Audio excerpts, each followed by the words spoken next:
Здравствуйте, дорогие телезрители! Меня зовут Марианна Роллер. Сегодня на канале Регионал не совсем обычная передача. Она пройдет в формате телемоста.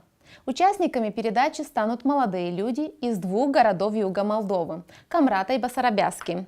Это не просто старшеклассники, а будущие избиратели, которым совсем скоро впервые будет дана возможность реализовать свое право выбора.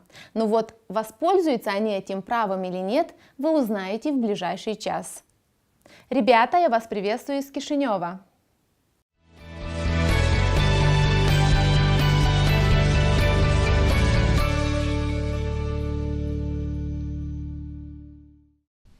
Здравствуйте, Марьяна, меня зовут Алина, и я хочу представить вам нашу команду. Это Максим, Рената и Александр. Мы приветствуем наших ровесников из Гагаузии, будем рады принять участие в сегодняшней дискуссии.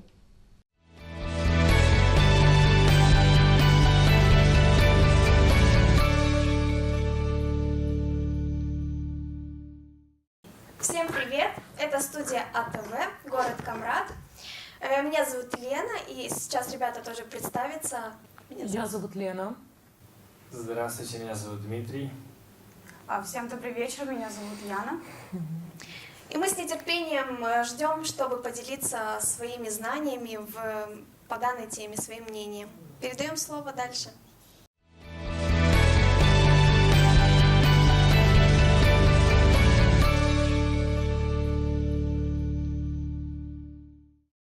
Ну что ж, дорогие участники, такая возможность у вас обязательно предстоит сегодня, обязательно будет. Но для начала я бы хотела поприветствовать в нашей центральной студии эксперта Промолекс, господин Игорь Букатару. Добро пожаловать в нашу студию. Спасибо большое, добрый вечер.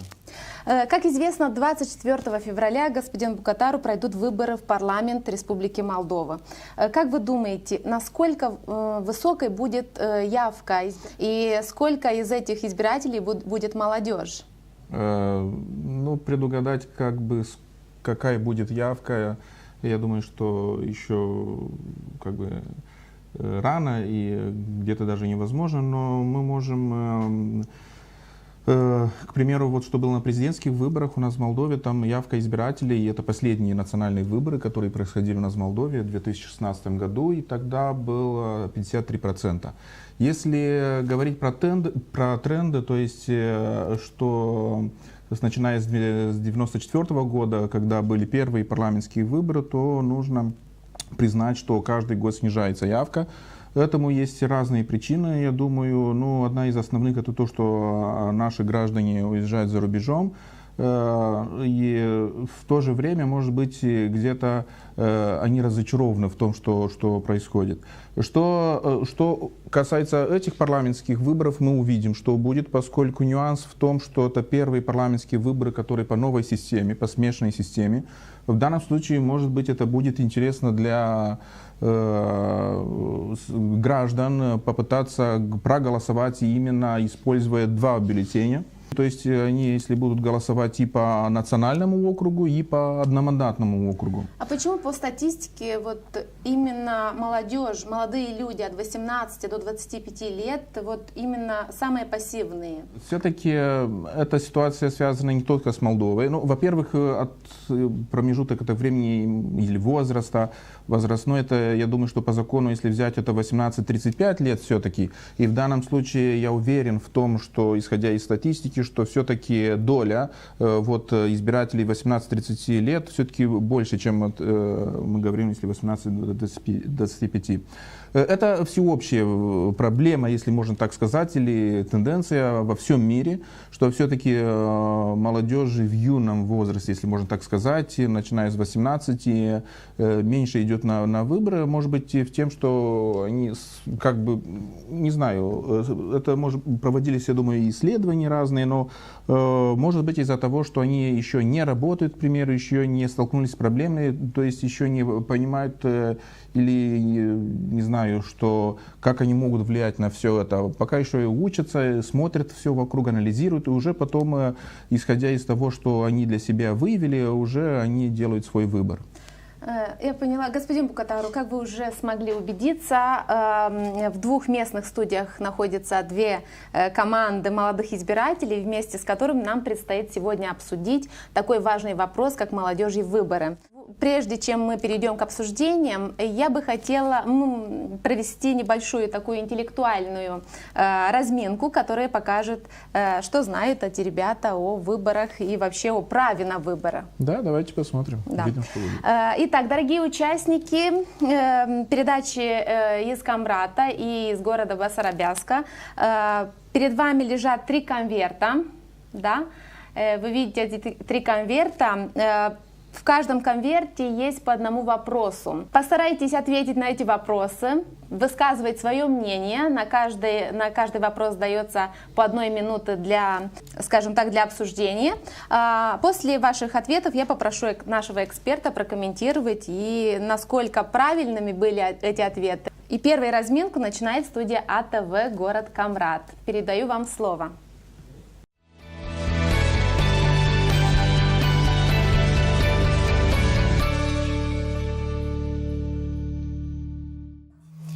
Да, мы действительно получили 3 конверта, на которых там есть вопросы, на которых мы сейчас попытаемся ответить. Конверты у нас вот такие красочные, как и наша молодая жизнь, интересная. Наверное, попробуем так, чтобы было удобнее. Я буду зачитывать вопросы, для того, чтобы было удобно всем. Так, наш первый вопрос. В каких странах и сегодня у женщин нет права голосовать? На этот вопрос нам отдается 1 минута. Сейчас я ее прямо засеку, и мы ее будем обсуждать. Так, включаем секундомер. Минута пошла. Ребят, давайте подумаем, в каких странах и сегодня у женщин нет права голосовать. Это надо сейчас обсуждаем. Ну, насколько я знаю, в Саудовской Аравии. Да, На обсуждаем Ливии, авто. Объединенные Арабские Эмираты и Ватикан. А Бруней, там были еще И страны. Бруней, да. Саудовская. Вот эти Всего 5 стран, получается. 5 стран. Да, все Не это больше, всё да? пять. Нет, там 5. Нет, ровно 5 стран, да. 5 стран. Наше время истекло. Сейчас мы попробуем, не знаю, насколько это правильный будет ответ.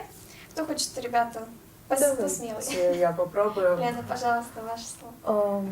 Как всем известно, даже в нашем современном мире не во всех государствах и странах у женщин есть право голосовать. И известно о том, что в таких государствах, как Бруней, Ватикан, Объединенные Арабские Эмираты, Саудовская Аравия и Ливия, до сих пор женщины не имеют права голосовать, они не имеют свободу. И я считаю, что это неправильно, так как каждый человек должен решать судьбу, должен принимать свое участие в будущем государства. Скажу, что мы не живем в каких-то там Арабских Эмиратах, где не имеет никакого права женщина. Хорошо, давайте 2 вопрос попробуем. Не знаю, насколько был правильный первый ответ, но посмотрим дальше. Так, 2 у нас вопрос вот такой. Назовите самые распространенные ограничения избирательного права. Так, секунду, чтобы было все по-честному. Включаем секундомер. Время пошло.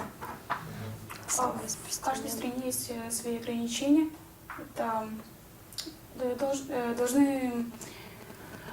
человек должен достичь совершеннолетия, и еще, как я помню, люди, которые признаны психически больными, они не имеют права голосовать, не имеют права голоса.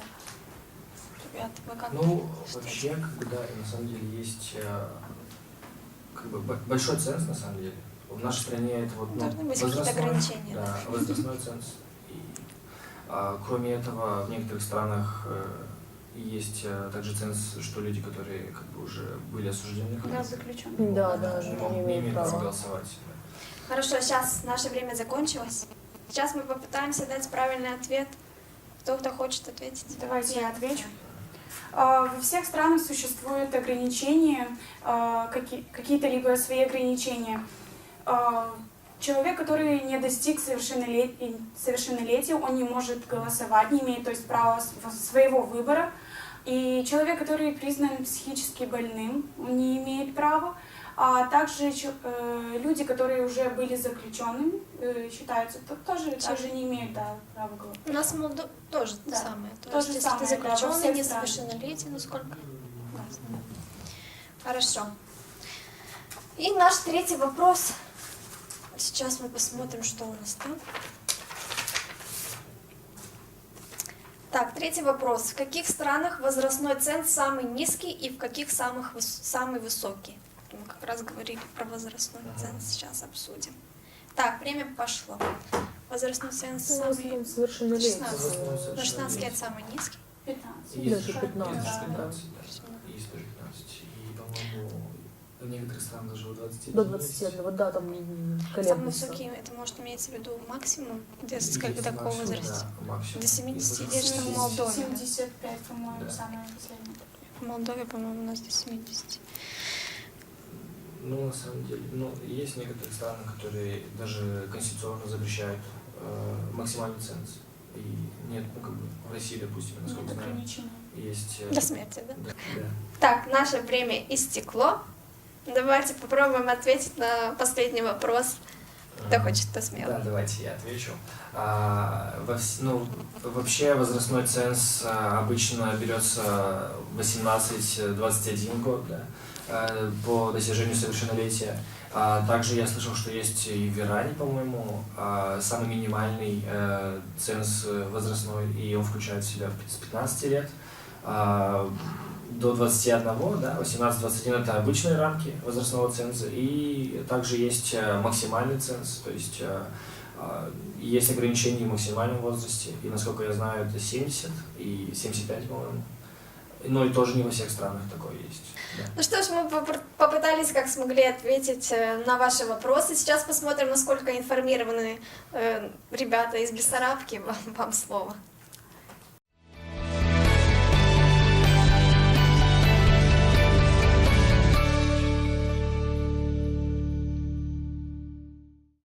Спасибо команде из города Камрата. А теперь разминку проведет команда из города Басарабяски. Уважаемые участники, вам также предстоит ответить на 3 вопроса, которые лежат в конвертах. На обсуждение каждого у вас также 1 минута.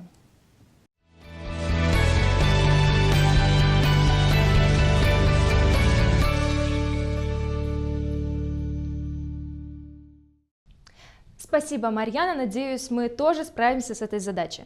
Итак, давайте, ребята, по очереди, наверное, вытягивать конверты. Максим, ты первый.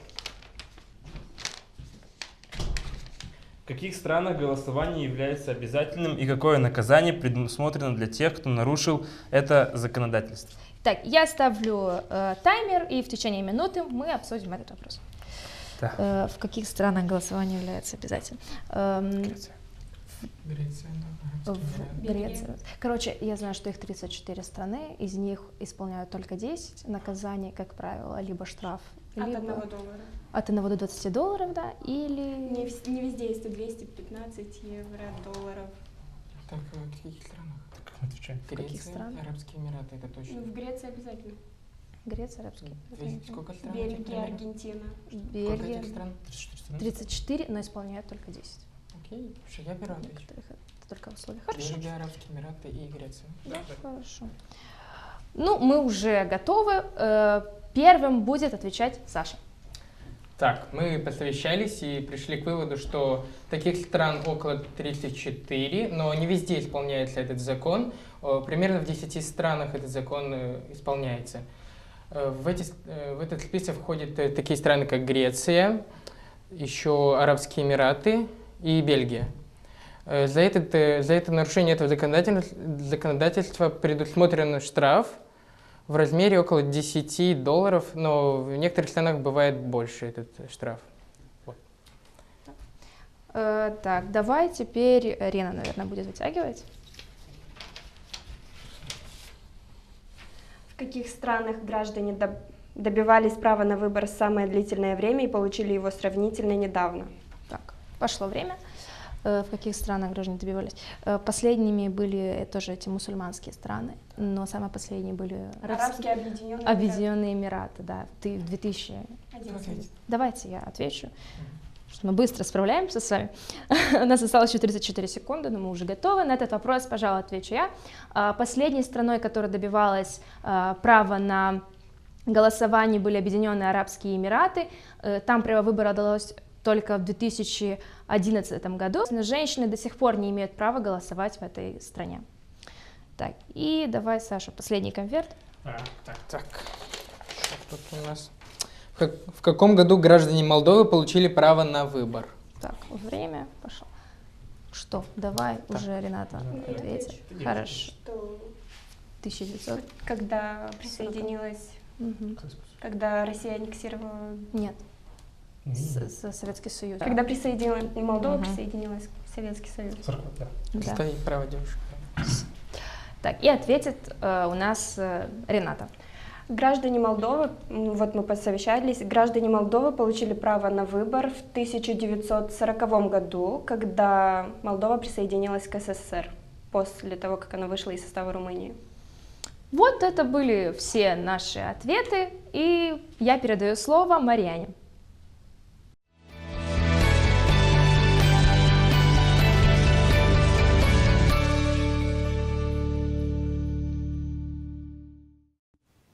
Спасибо вам, Басарабяска.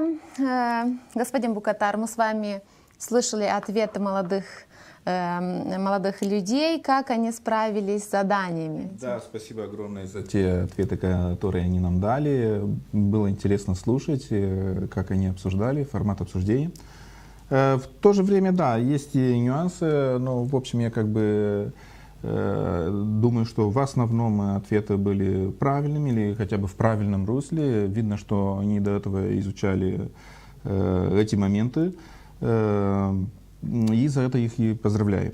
Что касается, если так посмотреть нюансы, которые можно выявить по поводу прав женщин, к примеру, да, если не ошибаюсь, был первый вопрос, голосование в действительности в тех странах, которые они говорили, но в то же время в некоторых из этих странах женщины имеют право голоса на местных выборах, не на национальном уровне, а на местном уровне. Но главное из этого все-таки понять, что прискорбно, что еще и существуют страны, где женщины не имеют права голоса, поскольку все-таки это та же часть те же граждане, которые должны, и даже есть такой нюанс, если посмотреть по статистике, там, где женщины находятся у власти, так можно сказать, или в парламентах в тех странах, которые они составляют хотя бы или половину, или огромный процент, к примеру, те страны, именно ВВП на душу населения достаточно высок. И в то же время в тех странах, где женщины не участвуют в политике, можно увидеть, что это не из самых таких бедных стран. Так что это не главный индикатор, но в то же время нужно учесть и этот момент. И в данном случае, вот, к примеру, если взять Республику Молдова, это очень хорошо, что вот сейчас у нас выборы, да, парламентские выборы. И по закону все партии, которые составили список, да, и участвуют на национальном уровне, они должны включить в свой список, да, партийный или блока минимум 40%. Да, 40% или мужчин, или женщин, это уже зависит. Другой нюанс, что, к примеру, все-таки, что и они, все партии, которые эти списки уже внесли, то есть которые участвуют, они учли этот момент, но, к сожалению, в большинстве своем это все-таки женщины находятся с 20-й позиции по 53-ю или 52-ю. То есть хорошо, что есть 40%, но в то же время то, что они все-таки в большинстве своем после 20-й позиции, это не очень хорошо. Если идти дальше, второй вопрос касался там цензов или ограничений, да, ограничений права голоса. В основном это два момента. Это первый, это возрастной ценз. И ребята об этом говорили, девушка говорила, что это возрастной, то есть мы не получаем право голоса с рождения, выбора, то есть, а уже когда с какого-то возраста. В данном случае увидим, сейчас обсудим дальше. Есть и другой момент, это гражданство. То есть получается, что, к примеру, у нас в Молдове те, которые не являются гражданами Республики Молдова, хотя они находятся на территории Молдовы, живут там, не знаю, но если у них нет гражданства, они не имеют права голоса. И в данном случае, то есть другой очень важный момент, это гражданство. В Европейском Союзе есть там нюансы. На местных выборах, это нововведение, можно так сказать, мировой практики, что на местных выборах в Евросоюзе, да, в странах Евросоюза, например, если я немец по паспорту, но в то же время я нахожусь во Франции там 5-6 лет в каком-то населенном пункте и работаю, я там работаю, и я имею право голоса, да, но, повторюсь, это только на местных выборах. А практика, что вообще мировая, и в данном случае в Молдове, что голосуют граждане. Что касается психически, так можно сказать, больных, у нас уже есть постановление Конституционного суда, что они голосуют, уже это снято недавно. И в то же время, что касается заключенных, да, в 90-х годах было такое предусмотрено в избирательном кодексе, но сейчас они тоже имеют право голоса. То есть получается, что у нас законодательство достаточно валяжное в этом случае, то есть только гражданство и возрастной ценз. По поводу те же европейские стандарты, все говорят о том, что то есть возрастной ценз верхний, то есть до 70, то это совсем как бы нету такого в данном случае в европейской практике, поскольку это все-таки право человека, право гражданина, вне зависимости от, в данном случае какой возраст, да, чтобы он имеет право все-таки проголосовать. По поводу обязательного выбора, да, что это обязательства, были примеры приведены и страны, что я бы, то есть не то, что дополнил Молдовой, в смысле, что у нас в Молдове это все-таки право, и поэтому трудно все-таки обязать наших граждан, хотя бы из того, что я с самого начала говорил о том, что у нас очень много граждан, не знаю, там официальные и неофициальные трети, к примеру, да, граждан Молдовы работают за рубежом. И в данном случае, если обязать, то само государство не может всем это как бы предоставить такую возможность, чтобы они проголосовали. По поводу вот еще последнего вопроса касательно, когда мы граждане, которые тут, да, и вопрос тоже где-то так, граждане, да, с подвохом, граждане Молдовы. Если исходить из истории Молдовы, в смысле граждане, как гражданство Республики Молдова, то, конечно, что 91 год, там, когда выбирали президента, потом парламентские выборы. Если смотреть на эту территорию, то есть все-таки это было и раньше, во время, когда мы были в составе Румынии, тоже голосовали, хотя первый орган такой считается Сфату Цери, но все-таки там он по другому принципу избирается, не всеобщим голосованием. Но всеобщие выборы проводились уже начиная после 2018 года, уже когда Бессарабия, когда она была в составе уже Румынии. Участники передачи вспомнили исторические факты, касающиеся права на выбор. И действительно, во многих странах мира граждане буквально отвоевали это право у власти имущих. В Молдове оно закреплено Конституцией. Но почему-то не все стремятся им воспользоваться, особенно, как показывает статистика выборов, молодые граждане страны. Давайте узнаем у будущих избирателей, намерены ли они 24 февраля прийти на избирательные участки и чем они могут объяснить свое решение поступить тем или иным образом. На связи с нами выходит студия БАС-ТВ, город Басарабяска. Ребята, передаю вам слово.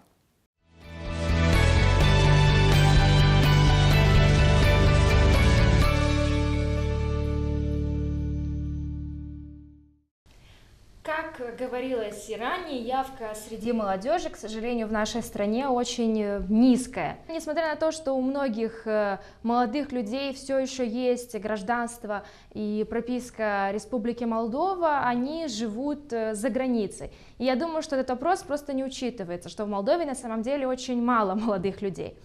Во-вторых, я думаю, дело в том, что молодежь недостаточно информирована.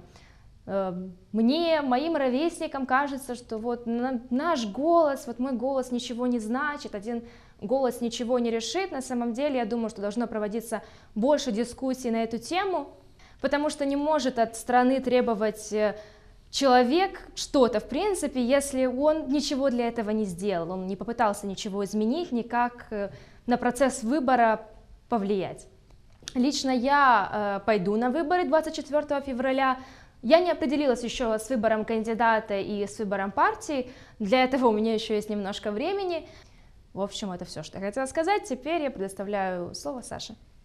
Я считаю, что голосовать надо идти. Это очень важно для нашей страны. В конце концов, это моя страна, в которой я живу. И если я не стану туда идти, то могу ли я себя считать гражданином этой страны настоящим? И вот насчет одного голоса, я знаю, что в истории есть достаточно много примеров того, как один голос решал целую судьбу страны, когда из одного голоса был выбран тот или иной кандидат. Вот это мое мнение. Максим? Я считаю, что нужно идти на выборы, и что лучше сделать, как уже сказала Алина, что лучше сделать что-то, чем не сделать ничего, и это повлияет на будущее нашей страны, а мы хотим, чтобы в нашей стране все было хорошо. Я не знаю, если пойду еще на выборы, я не определилась, но я согласна с ребятами, что выбирать надо, и идти на выборы тоже нужно. Но из-за того, что мы еще молоды, мы неопытны, мы можем ссылаться на то, что нам говорят более взрослое поколение, и это не наш выбор. Это такое навязчивое мнение. Мы можем пойти выбрать, а потом этот голос как-то пойдет против нас, но все же я еще не уверена, пойду или нет. Да, наверное, поэтому каждое свое решение нужно хорошо взвешивать. Ну, вот это были наши мнения. Спасибо, ребята.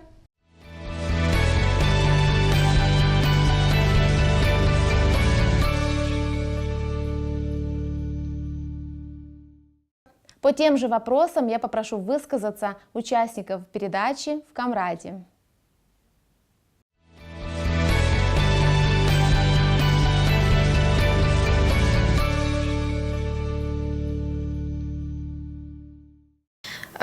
Ну, я, наверное, в конце подытожу. Ребята, думаю, дать вам возможность первым высказаться. Я хочу первым. Да. Я считаю, что каждый человек в нашей республике должен, то есть обязан проголосовать, потому что каждый голос на счету. И думаю, тоже пойти на выборы. Буду голосовать, конечно же, впервые, так как в этом году только достигла совершеннолетия. И думаю, мой выбор будет правильным. Я хочу дополнить. Я считаю, что каждый человек, достигнувший совершеннолетия, обязан пойти и проголосовать, так как только от нас зависит будущее нашего государства, только от нас зависит наша жизнь, и все это находится только в наших руках. Я думаю, что только мы вправе делать что-то хорошее, что-то правильное для нашего будущего и нашей страны. Поэтому каждый из нас, каждый человек должен обязательно пойти на выборы. По моему же мнению, обязан или не обязан человек идти на выборы в нашей стране, определяет сам человек. Потому что в нашей стране нет, это не карается. И в Конституции не написано, что это обязательно. Есть лишь право на то, чтобы пойти и голосовать. И по моему мнению, выбор остаться дома и не пойти – это тоже выбор. И если мы говорим о том, что люди не голосуют, скорее всего, из-за того, что их не привлекли кандидаты. Но я пойду голосовать лично. И почему я пойду? Потому что каждый голос важен для меня, я так считаю. Потому что если каждый человек будет думать, что его голос не важен, то по истечению времени никто не проголосует. И это мое мнение. Я буду голосовать первый раз и надеюсь, что мой голос будет правильным. Конечно, я согласна с ребятами, с их мнением. Действительно, это очень важно. И у каждого человека есть право выбирать, пойдет он на эти выборы, не пойдет. Наверняка так и думает молодежь, ведь говорят о том, что молодежь, малый процент молодежи выбирает, ходит на выборы и голосует. Я тоже пойду на выборы 24 февраля. Я считаю, что это важно. Если у нас есть такое право, почему бы этим правом не воспользоваться? когда ты впервые голосуешь, это очень волнительно. Ты переживаешь, как это все пройдет, за кого действительно нужно, кто достоин, за кого можно проголосовать, за кого, может, не стоит этого делать, потому что он в дальнейшем не оправдает те слова и те действия, которые он говорил перед выборами. Вот наше такое мнение. Передаем дальше вам слово. Спасибо за то, что нас выслушали.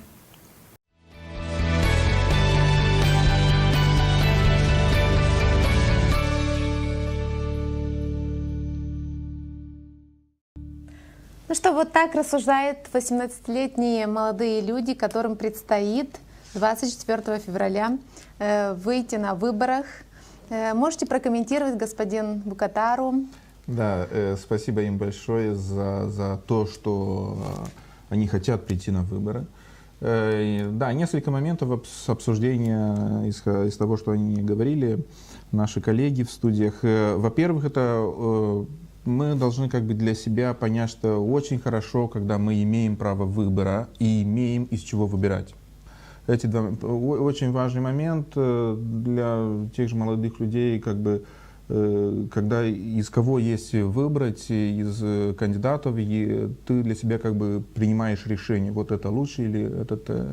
И вот другой момент, вот говорилось в действительности, очень важен будет каждый голос, поскольку, я повторюсь, у нас будет парламентские выборы не только по национальному округу, но и по одномандатному округу.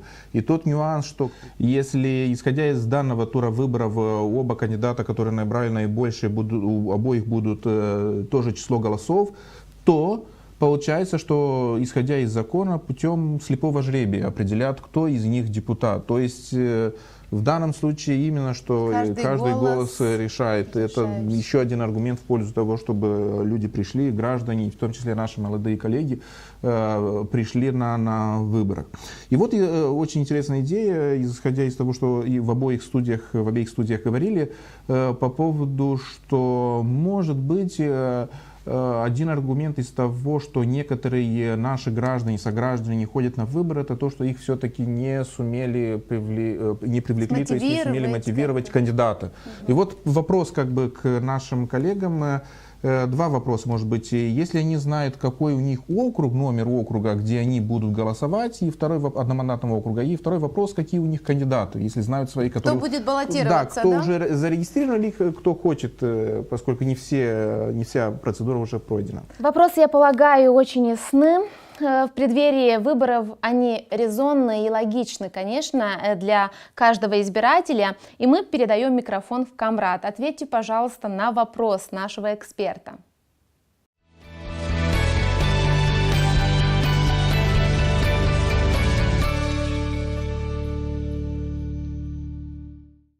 Спасибо большое за вопрос. Ну да, как бы я лично от себя могу сказать, я знаю примерно не всех депутатов. Я знаю, что у нас 8 депутатов зарегистрированных в ближайшие выборы, которые пройдут 24 февраля. Это у нас 45-й округ, Александр Суходольский от партии социалистов, если я не ошибаюсь, Николай Дудогла, он идет как независимый кандидат, от партии ШОР Нина Димогла и еще один. В общем, примерно кого я знаю, могу сказать. Но знаю, что есть еще всего 8. Что для меня важно, лично для меня, знать о кандидатах. Для меня важно знать, откуда эти кандидаты, чтобы знать, будут ли они в дальнейшем также отстаивать интересы наших вот местных, например, если камрадский кандидат, будет ли отстаивать интересы камрадчан. Действительно, для меня это важно и это близко. Если он знакомый или человек, которого я могу довериться, я могу его выбрать для того, чтобы он пошел дальше и защищал нашу автономию, защищал наши интересы дальше в парламенте. Где можно получить информацию? Сейчас век технологий, можно в любом месте получить информацию, в интернете, по телевизору очень много информацию рассказывают перед выборами во время предвыборных кампаний. Ну, мое мнение, знаю, ребята, ваше мнение.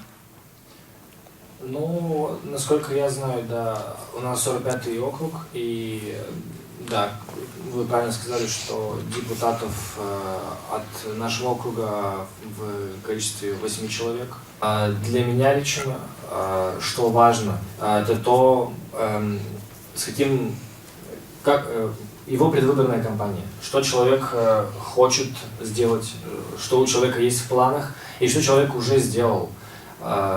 Потому что это важно. Это и показывает, и это и покажет его дальнейшую деятельность. Лично для меня главным показателем является то, насколько человек, который стремится стать депутатом, который баллотируется в выборах, насколько он близок к народу, насколько он понимает проблемы, которые нужно будет решить, насколько он стремится улучшить жизнь людей, и насколько он хочет оправдать ожидания тех, кто все-таки пойдет и проголосует за этого человека. Лично я при выборе буду опираться на то, что уже человек сделал для нашего округа, то есть какое мнение о нем уже сложилось. Также для меня важно, какие планы он в дальнейшем строит и будет ли он их осуществлять. То есть не просто высказал и он забыл об этом, но действительно важно, чтобы он держал свое слово и выполнил в дальнейшем свои обещания. Ну что ж, это мнение нашей гагаузской молодежи, гагаузских ребят. Передаем дальше слово.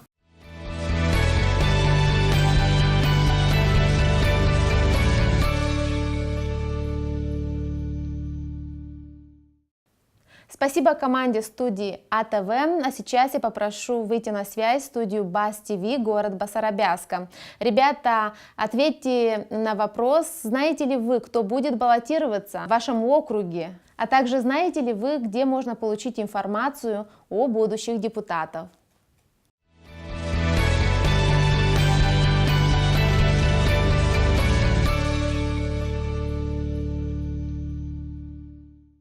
Итак, насколько нам известно, от нашего округа будут баллотироваться 6 кандидатов, но на данный момент заявку подали только 4, и это Петр Пушкарь, Думитру Дьяков, Домника Маноли и Виктория Кырлан. Ты знаешь, какой у нас округ? Конечно, я знаю. У нас наш округ 40-й. И наш район соединились с Чемишлийским районом, поэтому мы будем голосовать вместе с ними.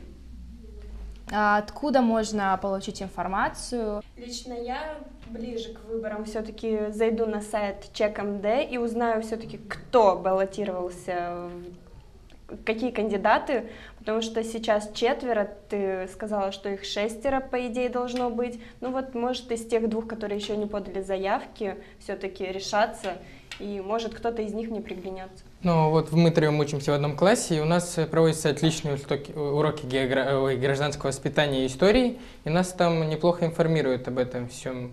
И так что я надеюсь, что в других школах настолько же хорошо информируют учеников. Я надеюсь, мы ответили на вопрос.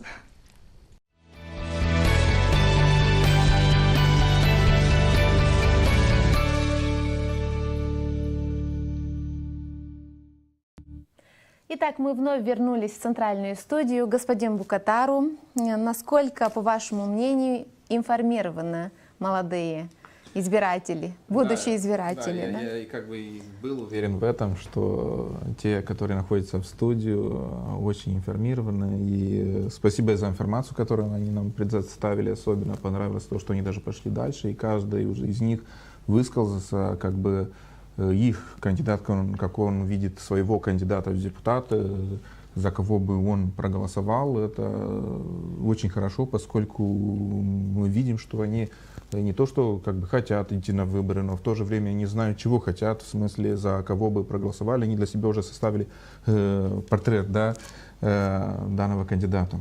Что бы вы посоветовали, да, может быть, в то же время, в канун выборов, вот, именно молодым избирателям, которые впервые идут пойдут на я выборы? бы вот даже нашим коллегам не то что посоветовал, даже попросил бы, чтобы они обсудили все эти нюансы, все эти проблемы. И в данном случае мой первый посыл именно в этом, чтобы они обсудили со своими сверстниками и как бы помогли им понять все то, о чем они говорили. Один момент это, чтобы они между собой это обсуждали. Да. А вот еще хотелось бы спросить, какие есть основные сайты, где могут зайти не только молодые избиратели, но в общем все граждане нашей страны, чтобы проинформироваться, да?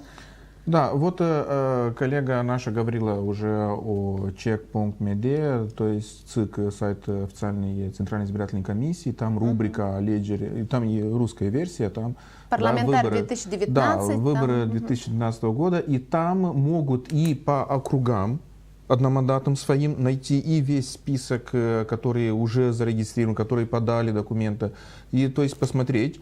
Ждем, что будет не только имена, но и уже информация, биография и все другие, исходя из закона, что они должны предоставить на сайте.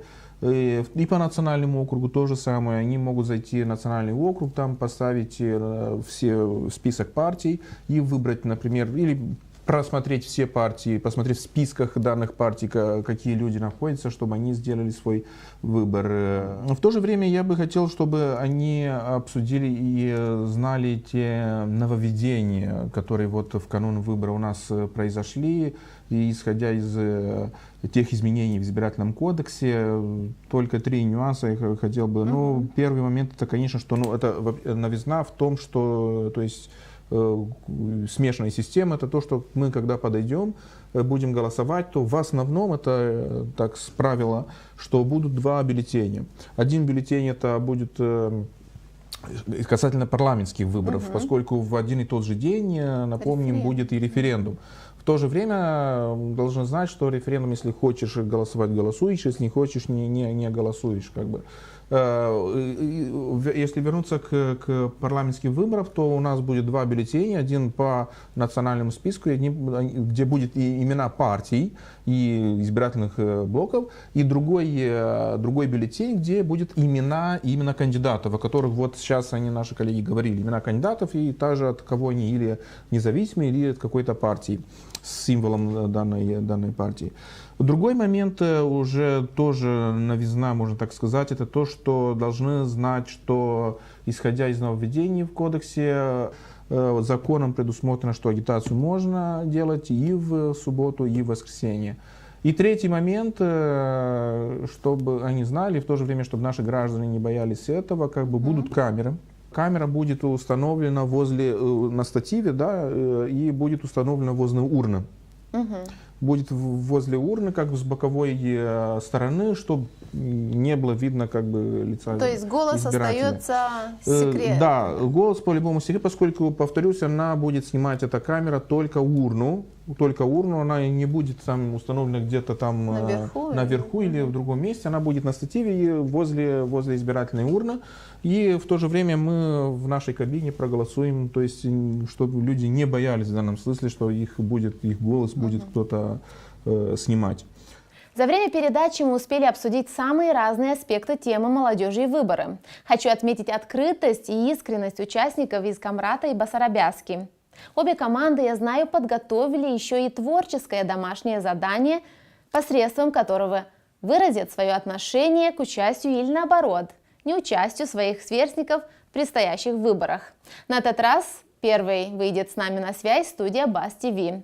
Ребята, передаю вам слово.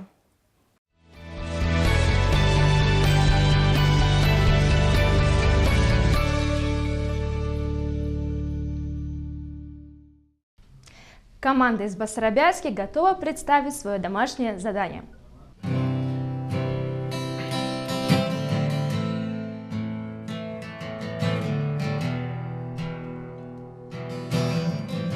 На выборы пойди, паспорт предъяви, лист переверни, в урну опусти.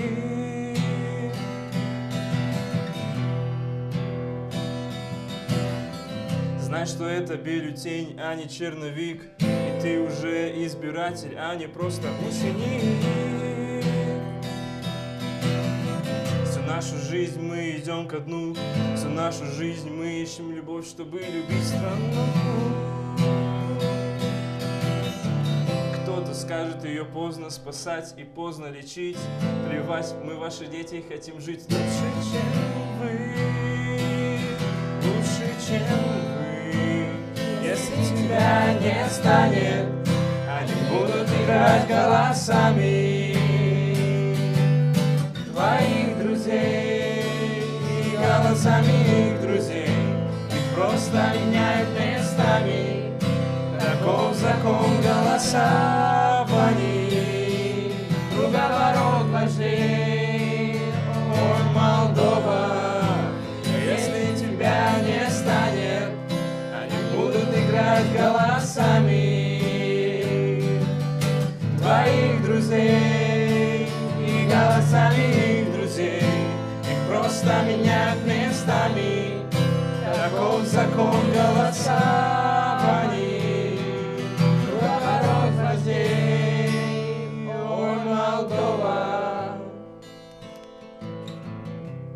На этом мы хотим закончить наш сегодняшний эфир. Спасибо большое, было очень приятно побеседовать. До свидания.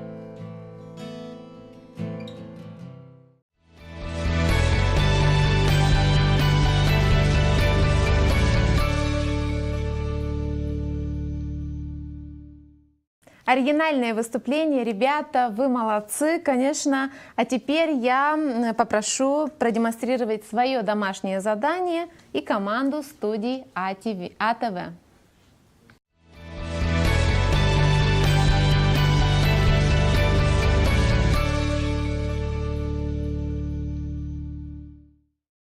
Спасибо за слово. Сейчас мы постараемся проявить свои творческие способности. Надеемся, что вы оцените наше творчество по достоинству. Мы долго с ребятами думали, в каком формате мы будем представлять последний наш выход. И мы решили создать такую частушку. У нас есть гармонист, который нам поможет создать атмосферу.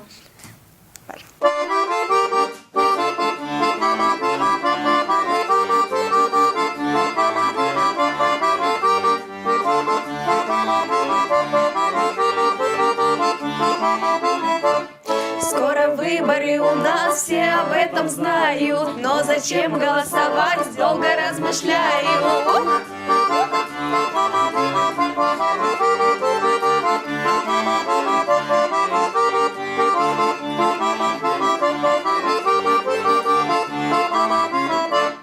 Я, ты, он, она. Вместе целая страна, выбираем депутата, он у нас одномандатный.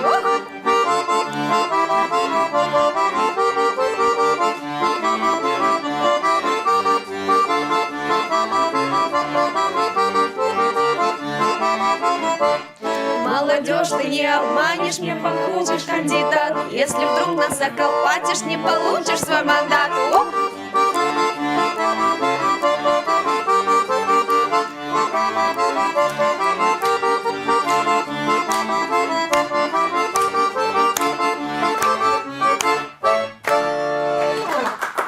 Надеемся, мы создали такую позитивную ноту в нашей передаче. Спасибо вам за то, что вы нас выслушали. Это была студия АТВ «Город Камрад».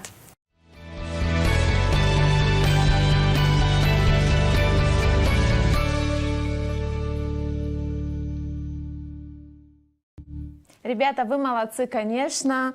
Господин Букатар, как вы видите, наши участники показали не только свои знания, умение критически мыслить, но, видите, проявили себя и творчески. Да, спасибо огромное, спасибо нашим коллегам в студиях. И я тоже только слова благодарности могу выразить и за ту искренность, за естественность, которую проявили наши коллеги. И, конечно, что благодарен им и за те мнения, которые они высказали по поводу выборов и участия в данном процессе. На этом мы завершаем сегодняшнюю передачу. Я благодарю за участие в ней команды молодых избирателей из Камрата и Басарабяски. А также я очень благодарна вам, господин Букатару, за участие в нашей передаче. С нами в студии Канал Регионал был представитель, эксперт Ассоциации Промолекс Игорь Букатару. А прощаясь, я все-таки позволю себе выразить надежду на то, что 24 февраля к урнам для голосования придет больше молодых людей, которые не только хотят лучшего будущего для себя и своей страны, но и готовы участвовать в его приближении. Эту передачу провела для вас я, Марианна Роллер. Всего вам доброго и до новых встреч на канале Регионал.